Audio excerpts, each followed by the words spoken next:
Evet, bugün Cuma saat 3-5 arası antrenmanımız var.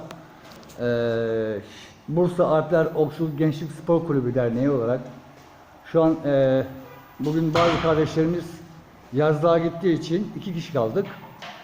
Yalnız Hüseyin hocamız var burada. Hocam, Bursa Alpler Okçuluk Gençlik Spor Kulübü Derneği olarak ne düşünüyorsunuz?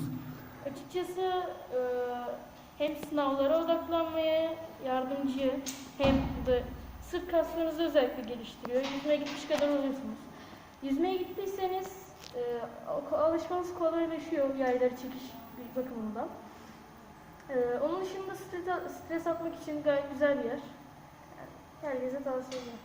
Peki hocam, biraz nasıl atış yapıyorsunuz? Bir sizi izlemek istiyoruz. Bazı arkadaşlarımıza da buradan yardımcı olmak istiyoruz. Buyurun efendim. Öncelikle üstümüzü gezdiriyoruz. Farklı renkte olan yelek üste gelecek şekilde. Evet. Sonra mandalanımızı yapıyoruz. Zikiri olanlar bunu ara çekebilirler üst yerlerde. Sonra odaklanıyoruz, kaldırıyoruz, çekiyoruz, atıyoruz. Evet hocam. Devam edebilirsiniz hocam. Biz sizi izlemek istiyoruz. Ve buradan da Türk gençliğine atasporumuzun Turan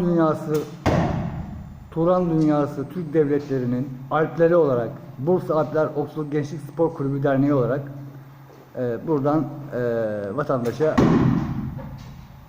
az da olsa bir eğitim, Türk atasporumuzun nasıl olduğunu görmek istiyoruz.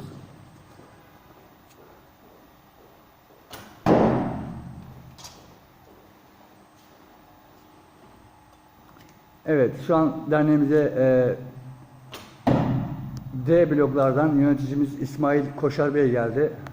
Teşekkür ederim. Hocam, çok güzel olmuş.